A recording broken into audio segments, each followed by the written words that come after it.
An angel appeared to him and said, "Be not afraid, for see, I am bringing you good news of great joy for all the people."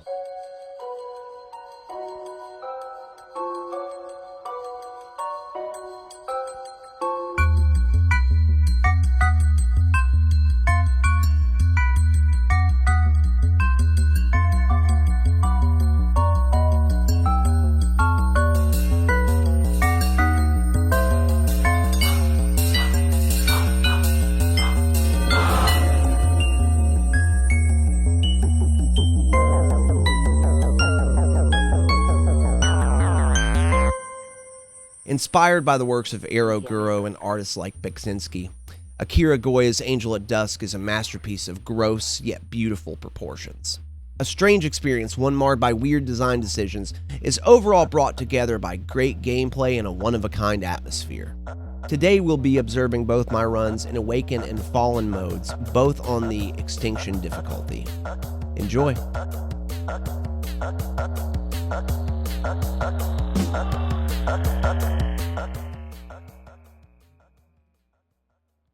Okay, guys, starting with Angel at Dusk.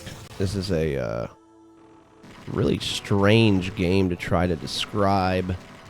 Yeah, I ran across it last year, and I don't know, something just really stood out to me with the art style. I hadn't really, at that point, investigated any of AkiraGoya's other games. I didn't know that he made, like, hentai era Guro games before. To each his own. Right here I'm using Disaster, which is one of the ships that you can unlock by just continuous play and unlocking, like by collecting items. Pretty much how it works is you continuously use different ships from different categories, and it will unlock stronger ships in that category. I don't know if that affects your score or not. There's still a lot I don't know about this game.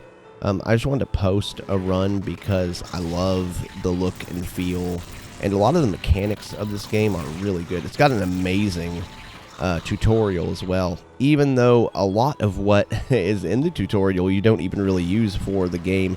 It's more like a weird STG manifesto that I really love. So Disaster works really cool in the way that it has an extremely short range. Yeah, I already took a hit, but luckily, if you can kind of manipulate the like mechanics in the game, you can get health back very quickly. So yeah, it has an extremely short range shot, and then a very powerful laser. And the way that the like focus fire, like laser weapons work in this game is that they will push back and destroy bullets until they turn green. When they turn green, they are no longer destroying or pushing back bullets. There's a lot in this game to explain. So like EXP rate, every time you get hit, your EXP goes down a little bit. Collecting stuff and killing stuff increases your EXP and makes your character stronger. And even though the sprite of your character will get larger, your hitbox will stay the same. So I just used my bomb there. God, it's so cool. It is so cool. I kind of wish there were more horror shmups. It's something that I feel is very not like, there's not a ton of them. There's a lot of like sci-fi shmups, a lot of fantasy shmups, but it's the category is not very full at all. I can only think of a couple off the top of my head. So yeah, this game, in the way that it is a shmup, works very differently than most shmups. So you have, especially with this ship, you have your damage dealer is your rapid fire, and your focus fire is more for clearing bullets. The story in this is almost completely incomprehensible. Well, I mean, it's not incomprehensible, but there is a lot of it, surprisingly. Something about, like, we are all just genetically engineered people that after millions of years have become these horrific monsters. Some transhumanism kind of shit that I really fuck with hard. God, I'm such a big fan of horror movies and just horror literature. That this was immediately stood out to me as being something I would mess with. And there is like a roguelike mode in it that I haven't really explored a lot, mostly because I really just don't fuck with roguelikes. I know that it adds like content to your game or whatever, but I would just rather play a really tight 45-minute experience any day of the week than I would play, something that I could, that changes every time I play it or whatever. Like the way a roguelike works, where you unlock your character as you go. Sometimes I just get like lost in all the detail of this. Dojins are really where it's at for like incredibly unique ideas. So I just leveled up there. You'll see that my sprite on my ship is now slightly different, and I'm stronger. So like my shot is more wide, my laser is more thicker. Using your so anytime I'm collecting blue, when I'm using my focus fire, I'm collecting blue hearts. Those blue hearts fill up your bomb gauge, your VMOL gauge or VTOL gauge or whatever. When you're point blanking people with your normal shot, you're actually getting the green hearts that increase your life if you've lost any life at all. And all of it goes towards an experience gauge. Anytime you hear that, that's me losing a medal, which I would have done a lot better if I had actually practiced a little bit more. I played the shit out of this game last year, and then I kind of just didn't play it for a while, and something was calling me back, especially when I was trying to go for a lot harder, like scoring runs, and I kind of just wanted something that I could do that I would enjoy and wouldn't really care about the score so much, which is kind of rare for me, in the fact that I'm focusing on about like 3 or 4 games right now of like scoring heavy with them. And I just wanted something that I could jump in and have a ton of fun with, and that's okay. And I have to tell myself that that's okay, because the way that I think about it, if I'm not pushing myself every time I play, then it's almost kind of like exercising or working out, and I start getting really down on myself. So this is my most hated level in the entire game. In the entire game. I really dislike when games have terrain, especially vertical games have terrain that can hurt you. It has to be done really well, because then I say that, and like I really like that level, the second level of Radiant Silvergun, where you're going through the stages and like chasing that guy, and then he's chasing you. I really like that, but it just has to be done super well. And like the little bone fragments that come out here and hit you just felt really cheap to me. So I'm actively editing the second episode of the podcast right now. It is the most editing I've ever done. So like my main purpose in like progression is every video is better than the last one. When it comes to editing, when it comes to sound, when it comes to even gameplay in a way. Like I want to be iteratively better every single time. I took so many hits in a row. At this point I was like, should I just stop recording and just, and just see it as failed? But I'm glad I didn't, because I ended up doing really well. Ended up getting some health back extremely quickly.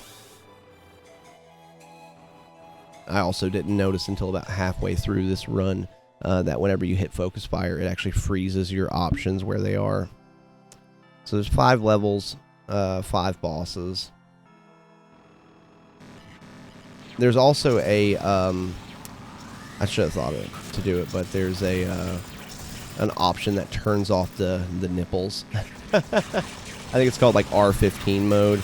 You could turn it on if you're streaming, but I figured, I put a warning at the beginning of this video, so, you know, it shouldn't be too big of a deal. So, I really want to get rid of those bullets that are spawning other bullets, which you can do. It takes your laser a little bit to like pierce through.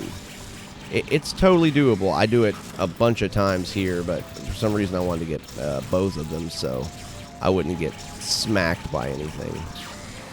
And then I just decided, you know what? I'm just gonna fuck it, we bomb. Fuck it, we bomb.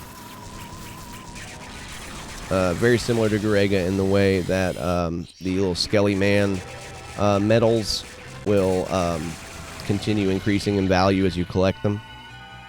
And then if you drop one, it goes back down. And you gotta collect them all over again. So it's really worth, like, chasing that chain. However, I don't know if just doing damage or collecting medals gets you more higher score. I'd have to go back to that, because this is, I think, the first time I ever cleared, like, the very hard mode. I think there is a harder mode than this called Fallen Extinction, or Final Extinction, I'm sorry. And it is the hardest mode, but it is only unlocked whenever you get done with the Chronicle mode. There's one more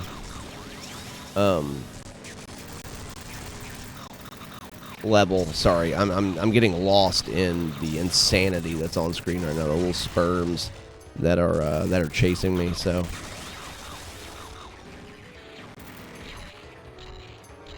when it comes to, I was gonna say the fact that I'm tired from editing so much, but at the same time, would I really have it any other way?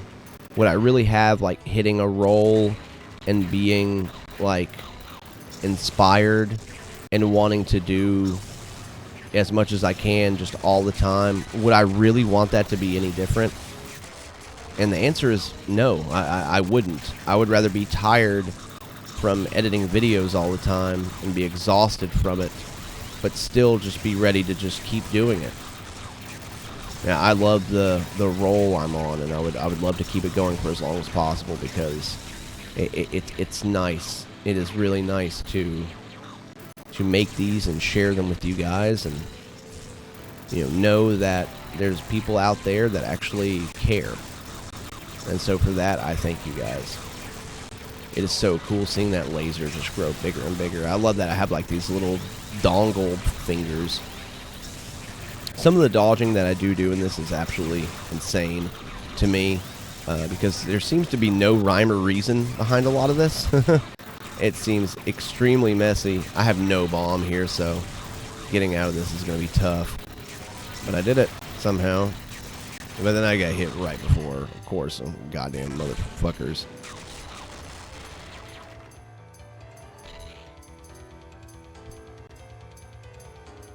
So AkiraGoya not only did the design of this, he's a one-man team on this, the design, the art, and he also did the music, which seems to be sequenced, but gives a really just off-putting feeling. I think if I had to use one word for this entire game, it's off-putting.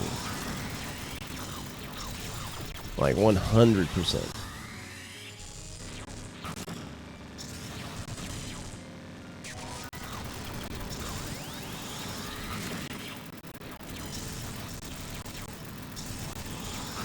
That attack can eat my whole ass. My whole asshole. I also appreciate everybody that's reached out to me to be on the podcast. That means a lot to me that people would reach out to me. What I'm going to do is I'm going to do 6 episodes in a quote-unquote season. Then see how that goes. And then probably do like seasons, like 6-episode seasons after that. Be like, that's the end of season 1. Then it's season 2. And at the end of the day, what I'd really like to do is maybe like a round table at the end as a possible like extra video after the 6th episode. Get everybody back together and have like a little round table of like what you've been playing since, if anything's changed since the episode, you know, stuff like that. Or kind of like a whole RuPaul Drag Race idea of getting the gang back together. I would love that idea. Or it's something I'm thinking of right now. I don't know if I'm going to do it. I don't know if it's worth doing. But let me know. Let me know what you guys think about it. If I'm crazy or not for thinking that.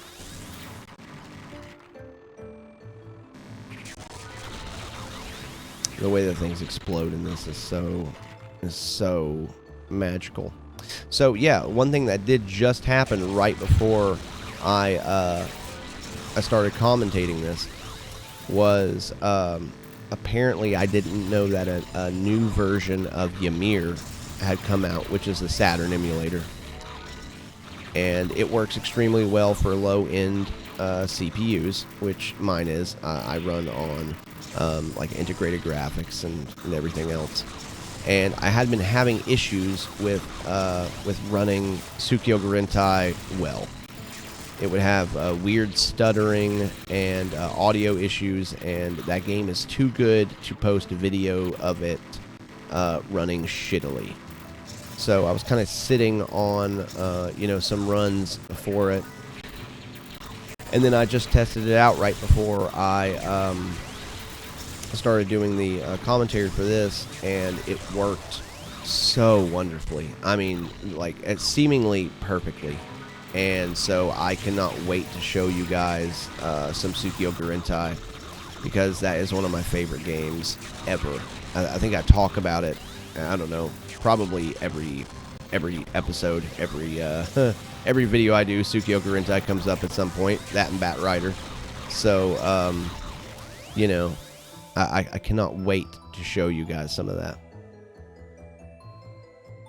All right, here's the final boss with my gigantic, weird angel wing horn demon person.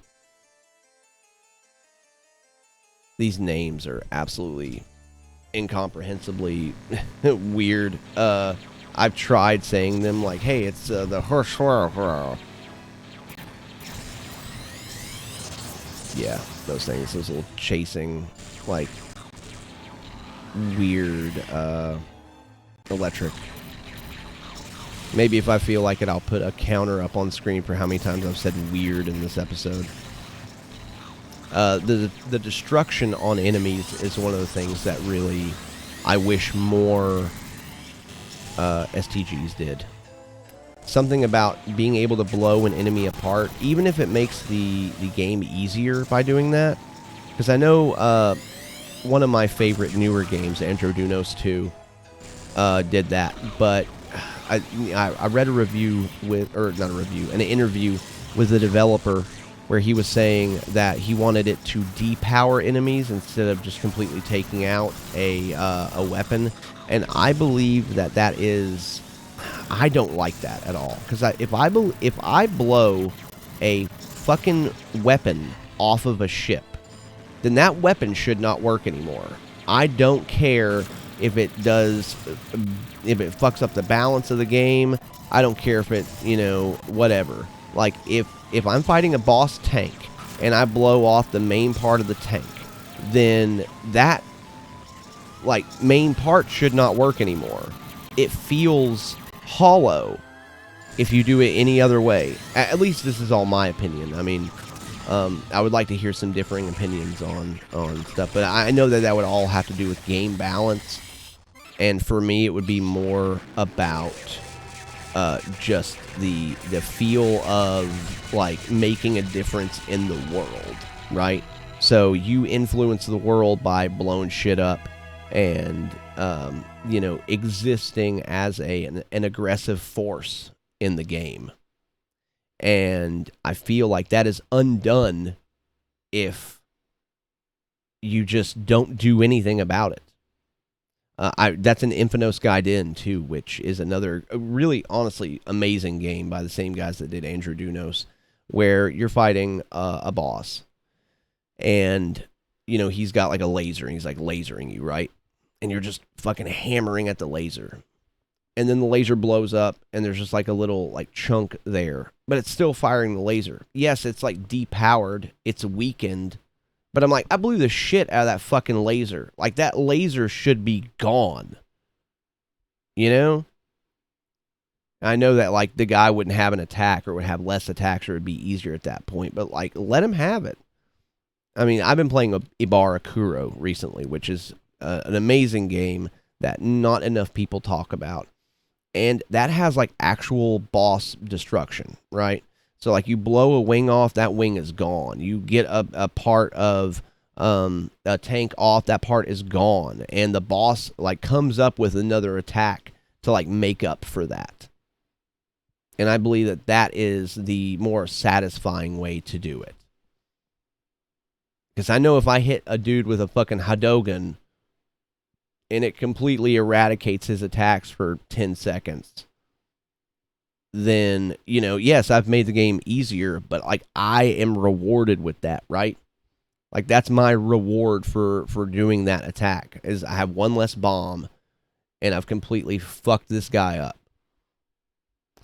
Alright, so now we're going to be going in as soon as we get done with the story part here, which the reason I kept this around is because the art is just beautiful. And even the story, like, when you really deep dive into the story of this game, it really is good if you care about that kind of thing. If not, you can just completely skip over it. I think the sun's, like, burning out. It's actually quite deep in a way. So there's my score, and now we go directly into the next run, which will be, I believe, Fallen, and it will be Extinction level difficulty. This is actually my preferred level and difficulty for this. I have cleared this before this, and I like it better. It doesn't have all the kind of bullshit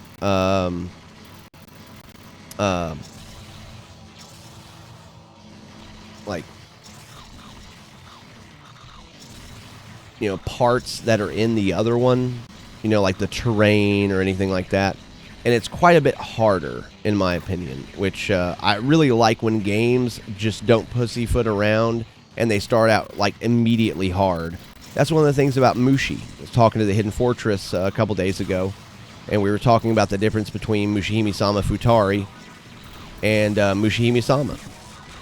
And one thing I really like about Futari is that it doesn't pussyfoot around with you. It doesn't bullshit with you. It just immediately gets to it being difficult. Like, I know the way I play, I get right up in people's faces, and that game definitely ratchets it up a lot quicker than Mushi did. Now, I can think of a lot of games where Stage 1 is painfully slow. Even this game, Stage 1 in the other difficulties, a little slower. And it makes coming back to it a little harder. So I really like that this one just doesn't fuck around at all. It just gets right to it. You get level ups a lot quicker. It just feels more intense. Not that I think that, like, all shmups should be intense, but I like it that way. So, like, I'm on time limit here, guys. Fucking start kicking my ass already, damn it. I'm actually looking forward to playing the third, like, mission or whatever you want to call it to this, because my wife is going to clear Chronicle mode while I'm at work, just because I don't really feel like doing the roguelike mode to it, and that way I can have the third version of the arcade to clear, and I can have all 3 clears under my belt. I love getting this guy down to being just a fucking head. Just a weird booby girl head. So yeah, I think part of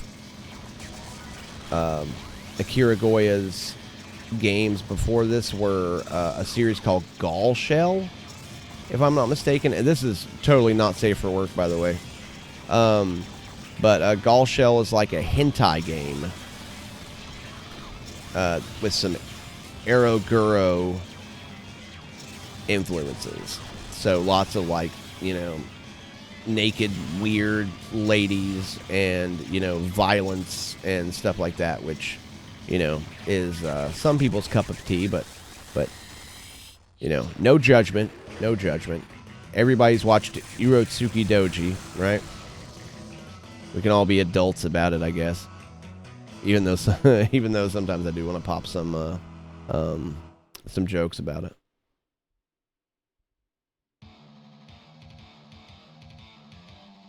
The guitar sounds so weird, like the sequenced guitar in this. So strange.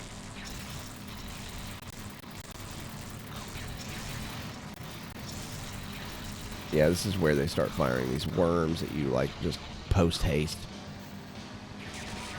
Even in the tutorial for this game, it lets you know, like, hey, if you are going to get anywhere in not only this game, but also just STGs in general, you need to try to point blank as much as possible. It tells you about, like, firing rate and about, like, active bullets on screen and stuff. It's actually, you know, like I'd said in the first run, it's actually one of the best tutorials in a STG ever, in my opinion. It's up there with Gunvein.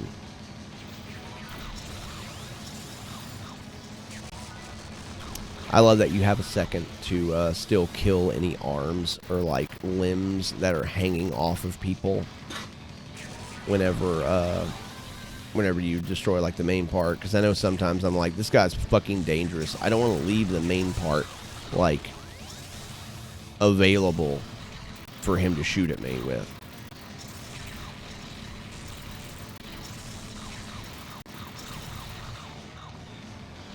Yeah, it feels so good to have this guy, especially this ship for me, because this shot is so super short range that you can just get up on people and just melt them. You can just melt them.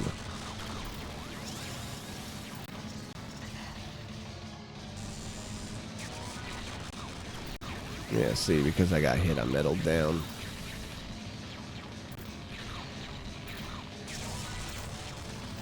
Today, when I was on Twitter, I saw that Project Rolling Gunner finally released some art and stuff for Exafalter, which is their new game. And, man, I can't wait for that. I'm so excited for that. So excited for that. Because Rolling Gunner is one of those games that I have explored a little bit, but haven't put a ton of time into. And but the director of it's the same guy that did Sinjin West and a couple other really, really cool games. He did Akai Katana. So bro's, you know, put in his licks, bro. So he definitely knows what he's doing, and I trust him with anything that he wants to do. And so anything that they're gonna put out, they're gonna do. It definitely has my seal of approval on it, especially a fantasy shmup. You don't really see a lot of those. I know Hidden Fortress was, you know, talking about Spriggan in the podcast that I was editing, you know, so all about some fucking gang shit. And I love that game. I love the whole Sorcerer Striker, Maho Daisakuzan angle of, like, ships, but it's also fantasy. You know, it's more on the fantasy side than the sci-fi side, but it's still like a STG. I find that to be extremely interesting, and not a whole lot of people have done it. Or even like a Sengoku period, like Gwange. You know, I get tired of like World War II shmups, especially. I don't know, something about that I don't find interesting at all. I don't find World War II shmups interesting. That's why I really haven't given like the 1940 series a chance. I find the modern war shmups to be even less interesting unless you have like an angle, right? Like, if you were to go to, like, Air Gallet or something, the EXA version of it looks cool. Not that I'll ever play it, just because, like, it might as well be a fucking Sasquatch. You know, like, for me, you know, it's cool. Like, I hear about it. I've never seen one. You know, like, the closest one is, like, 3 hours away.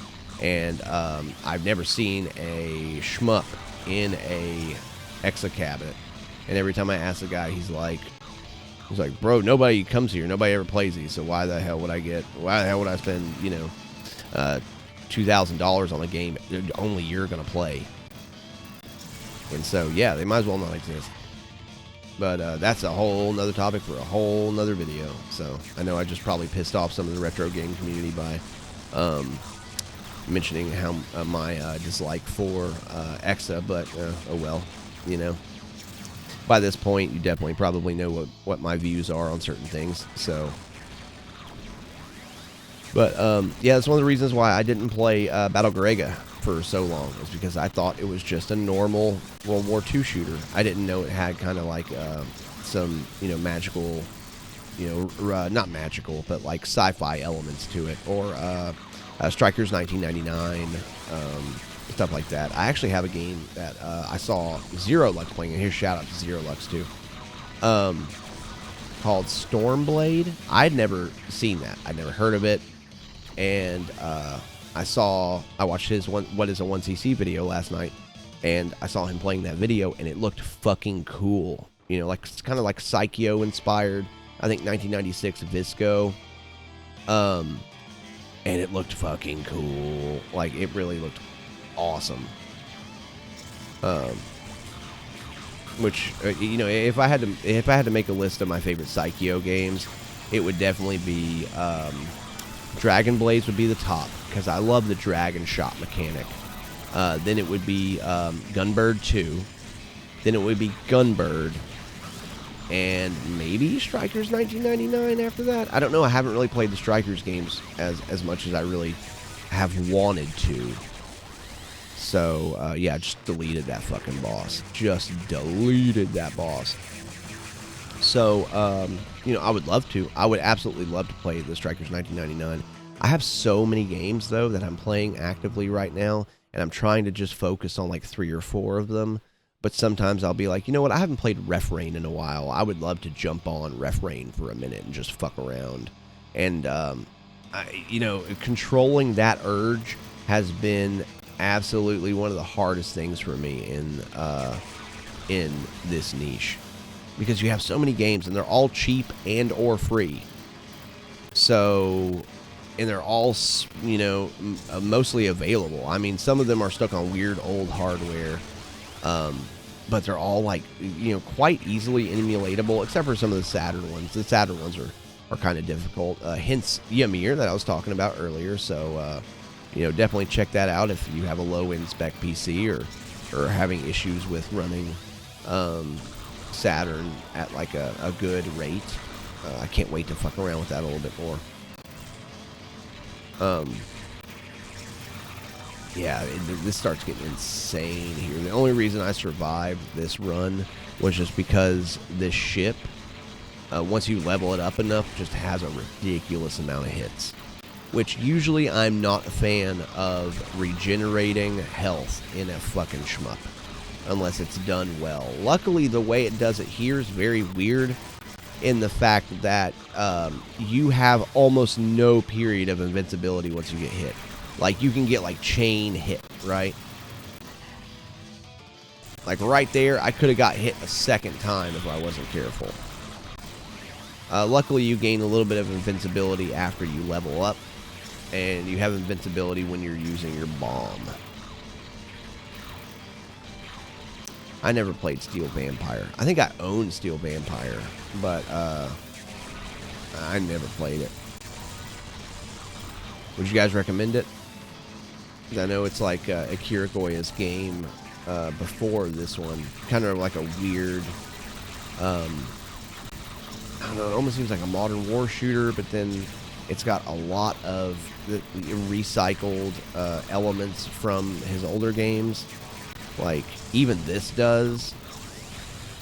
This has a lot of recycled elements from, like, Doll Shell and Steel Vampire has the same thing. The only thing I didn't like about Steel Vampire is I didn't really like the art style. I didn't jive with the art style as much.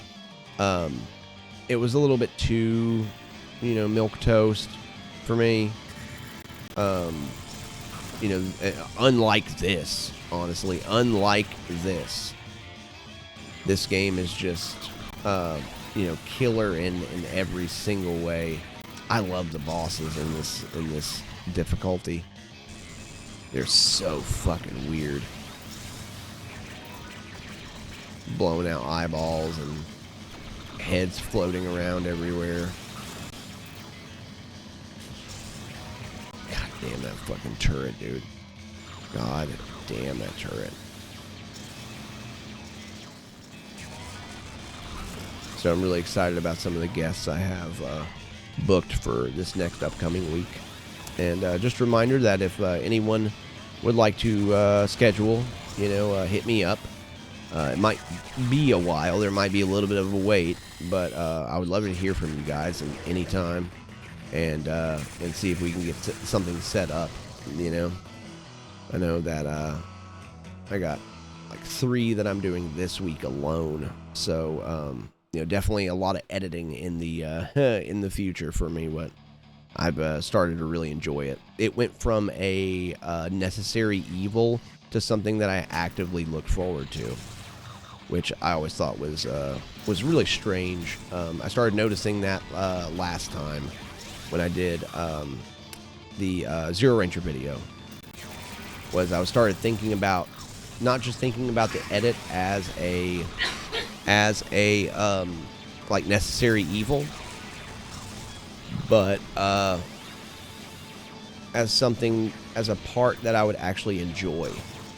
So here's a section where it's kind of trapping you in.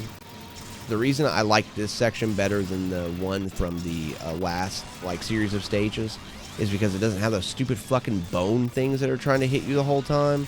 I would much rather deal with turrets, and I think that's much more fun than I would deal with things that I can't destroy, I can't do anything about. I feel like especially when you take choice and player agency out of my hands, then I kind of lose interest a little bit.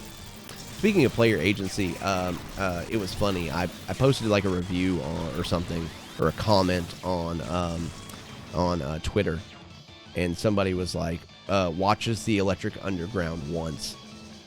And I thought that was funny. And I was like, yeah, I watched the Electric Underground. What's your fucking excuse?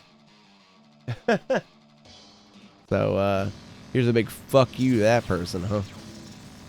I swear to God, I'm actually a nice man, I swear to God, I'm not a complete dick in real life. I just I don't deal with bullshit very well.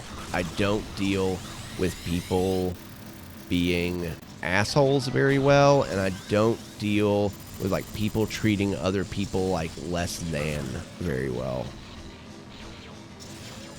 So usually on the lower difficulty, this man does not have any buddies that he has to the sides. Those guys were actually fucking crazy. I can't believe that I parried, quote unquote, that first attack with my laser, but was able to. And then I knew that I had enough life to where I could just fucking outlast this man no matter what I did.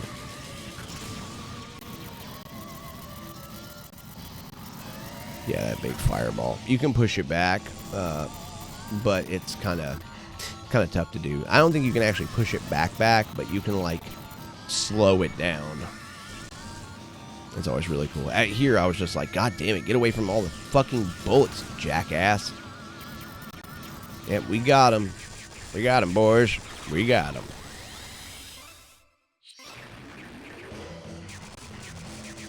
So, yeah. That was Angel of Dusk. Angel at Dusk. I call it Angel of Dusk all the time for some reason. But it's Angel at Dusk. So you get the second part of the story. Now the third part will be coming at some point. So, keep an eye out for that.